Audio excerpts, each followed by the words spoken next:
The integrated delivery system has a number of benefits. One is that it is capable of taking risk. And as we go through this transformation from volume to value, it's really important to be able to capture the premium dollar at its source.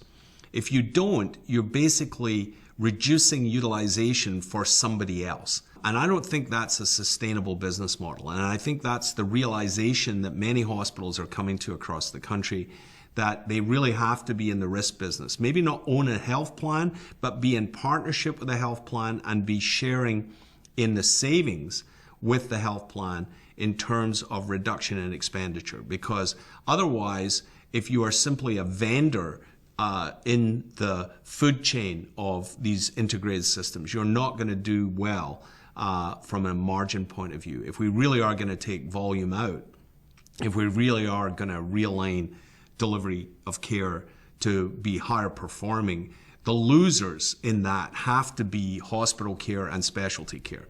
The math doesn't work otherwise. And therefore, those entities have to be able to bear risk to get some of those net savings to sustain their clinical operations. The drawbacks obviously are, how do you pull this off with a bunch of people who may not be 100% behind the program?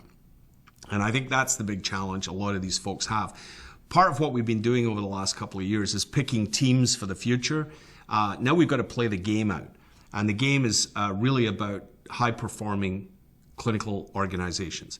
And if you've got a bunch of passive-aggressive providers who were purchased in a moment of weakness because they were panicking about the future, that doesn't make for the best teammates in a very sophisticated new game. And I think that's one of the big uncertainties that we see out there, is to what degree physicians are on board with all this transformation that's taking place. Quite frankly, I think physicians should be leading this transformation, but that has not happened except for a few rare examples like Healthcare Partners or some of the large capitated groups who are really being driven by physicians.